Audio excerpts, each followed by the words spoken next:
میں بہنوں اور بیٹیوں سے کہنا چاہوں گا شوہروں کی نافرمانی نہ کرو، ان کے سامنے زبان درازیاں نہ کرو. یہ اس دور کا یہ ایک الگ دکھڑا اور ایک المیہ ہے کہ یہاں پر شوہر کی نافرمانی بھی جرم نہیں سمجھا جاتا، جبکہ اللہ کے رسول کیا ارشاد فرما رہے ہیں. حضور فرمایا کہ اگر میری شریعت میں سجدہ جائز ہوتا تو میں بیوی کو حکم دیتا کہ وہ شوہر کو سجدہ کرے. جس کے حقوق اتنے بتائے گئے ہیں اور چند لمحوں کی تکلیف کے عوض میں اس کی نافرمانی کر لینا. اور دوسری روایت میں حضور نے ارشاد فرمایا کہ وہ عورت کہ جو اس حال میں مری کہ اس کا شوہر اس کے اوپر خوش تھا. اللہ اکبر. اور حضور فرمایا وہ اس حال میں مری کہ اس کا شوہر اس کے اوپر خوش تھا.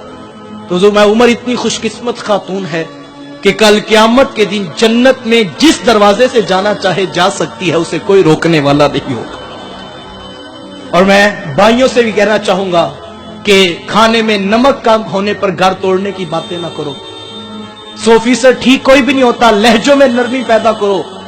تم مرد ہو، تمہیں طلاق کا حق اس لیے نہیں دیا گیا تم تیسرے دن گھر توڑ کے بیٹھ جاؤ. تمہارے اوپر اعتماد کیا گیا تھا کہ تم برداشت کرو گے، گھر کو آگے لے کر چلو گے. رویوں کی تلخیوں کے ساتھ گالیاں دے کر کسی کی بیٹی کو رسوا نہ کرو. اس پہ ہم غور کریں. میری ماں جی بڑی سادہ سی دعا کیا کرتی ہیں اور مجھے اپنی زندگی میں اس دعا کی حقیقت نظر آئی ہے. میری ماں جی سادہ جو پنجابی لہجے میں دعا کیا کرتی، جب بھی ہاتھ اٹھاتی تو وہ کہتی کہ اے اللہ سارے دیا تیاں نو سکھ دیں، کسے دے صدقے میریاں نو بھی دیں. یہ اتنا ہم اکثر جب چھوٹے ہوتے تھے نا یہ بات سمجھ نہیں آتی تھی، لیکن جب بڑے ہوئے تو یہ بات حقیقت میں دیکھی کہ جو کسی کی بیٹی کے لیے سکھ مانگتا ہے رب اس کی بیٹی کو سکھ دیتا ہے. لیکن ہم بڑے عجیب لوگ ہیں، ہم اپنی بیٹیوں کے سکھ تو مانگتے ہیں لیکن جو گھروں میں بیٹیاں کسی کی بہو بن کے بیٹھی ہوتی ہیں ہم ان کے ساتھ ترازو تول کے رکھتے ہیں. کیا یار ایک برتن ٹوٹ جائے میرے معاشرے میں بہو کو گالیاں نہیں دی جاتی؟ میرے ماحول کے اندر بیٹی کو رسوا نہیں کر دیا جاتا کہ تجھے کام کرنے کا نہیں پتا؟ کیا میں گوارا کرتا ہوں 100 روپے کی پلیٹ کی خاطر کوئی میری بیٹی یا میری بہن کو سسرال میں گالیاں دیتا پھرے؟ کیا آپ گوارا کرتے ہیں؟ تو جو ہمارے گھروں میں بیٹھیاں ہیں وہ بھی تو کسی باپ کی بیٹیاں ہیں. تو قدر کرو ان چیزوں کی. کل حشر کے میدان میں جب ترازو رکھا گیا تو معاملہ بڑا سخت ہوگا. یہ حقوق العباد ہیں، ہم نے اس کے اوپر غور کرنا ہے. آج جس بہو کے پاس صرف بیٹیاں ہوں خاندان میں اس کو عزت بھی نہیں دی جاتی. حمل میں الٹرا ساؤنڈ کے ذریعے پتہ لگ جائے پھر بیٹی پیدا ہونے والی ہے تو پورا خاندان اس بیٹی کے ساتھ بھی بائیکاٹ کر دیتا ہے. صاحب وہ کہاں سے لا کر دے تمہیں بیٹے؟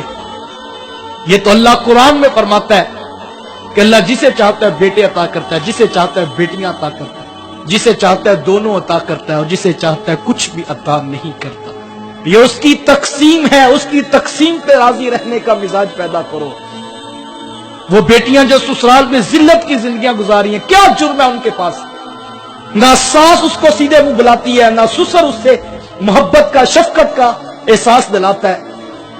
وہ جو تمہارے گھر میں آ کر بیٹھی ہے وہ بھی کسی کی بیٹی ہے. کیا میں گوارا کرتا ہوں میری بہن یا بیٹی کو سسرال میں بلا وجہ گالیاں دی جائیں صرف اس لیے کہ ان کے پاس بیٹیاں ہیں؟ کیا آپ گوارا کرتے ہیں؟ تو صاحب جو ہمارے گھر میں بیٹھی ہوئی ہے وہ بھی تو آخر کسی باپ کی بیٹی ہے، کسی بھائی کی بہن ہے. اس کے سر پہ شفقت کا ہاتھ رکھو، اسے بھی اتنی محبت دو جتنی بیٹوں والی بہو کو دیتے ہو. ڈرو رب سے، اس کی پکڑ سے بچو. کل قیامت کے دن یہ سب چیزیں تشت ازباب ہوں گی اور ساری کہانیاں کھل کے سامنے آ جائیں گی اور اس وقت کا پچھتاوا کچھ کام نہیں آئے گا جب حشر کے میدان میں کسی نے گریبان آپ کا پکڑ لیا. میرے معاشرے میں تو بڑی بس میں کسی کی پگڑی اچھال دینا اس کو تو ہم کام ہی نہیں سمجھتے ہیں، اس کو تو ہم جرم ہی خیال نہیں کرتے ہیں. یہ کتنا بڑا جرم، کبھی ہم نے سوچا اس بات کو؟ اللہ کے رسول صلی اللہ علیہ وسلم نے ارشاد فرمایا، حضور کعبے کا طواف کر رہے تھے تو حضور کعبۃ اللہ سے مخاطب ہوئے اور حضور میں اے کعبہ تو اللہ کا گھر کعبہ ہے، تیری بڑی شان و منزلت ہے، تیرا بڑا مقام و مرتبہ ہے کہ تو رب کا گھر کعبہ ہے، لیکن کعبہ یاد رکھنا میرے ایک امتی کی عزت کعبہ تیری عزت سے زیادہ قیمتی ہے. کیا خیال ہے جس امتی کی عزت کعبۃ اللہ سے افضل بتائی جا رہی ہے اور ہم بڑی بزم کے اندر اس کو رسوا کر کے اٹھ جائیں، پگڑیاں اچھال کے جبے پھاڑ کر ہم مطمئن ہو کر سو جائیں؟ ہر کسی کو پتہ ہے کون کہاں زیادتی کر رہا ہے. یہ جو زبان ہے، یہ زبان، اس کے لگائے ہوئے زخم ایسے ہیں کہ جو برتے نہیں۔ عربی والے شاعر نے کہا تھا کہ تلوار کے زخم تو بر جاتے ہیں لیکن زبان کے لگائے ہوئے زخم نہیں برتے۔ اور یہ رشتوں کا تقدس چھوٹی چھوٹی چیزوں پہ پامال نہیں ہونا چاہیے۔ اللہ کے رسول صلی اللہ علیہ وسلم نے فرمایا کہ رشتوں کو توڑنے والا جنت میں داخل نہیں ہوگا، اور دوسری طرف کیا، ایک طرف تو فرمایا رشتوں کو توڑنے والا جنت میں داخل نہیں ہوگا، اور دوسری طرف فرمایا جو سلو کرنے میں پہل کرے گا میں ضمانت دیتا ہوں وہ جنت میں بھی پہلے جائے گا۔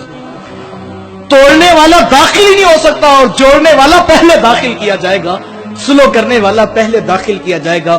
یہ حقوق العباد ہے صاحبوں، اس کے اندر مجھے اور آپ کو بڑی سخت آزمائش ہے۔ اچھی بات دوسروں تک پہنچانا صدقہ جاریہ ہے، ویڈیو زیادہ سے زیادہ شیئر کیجیے۔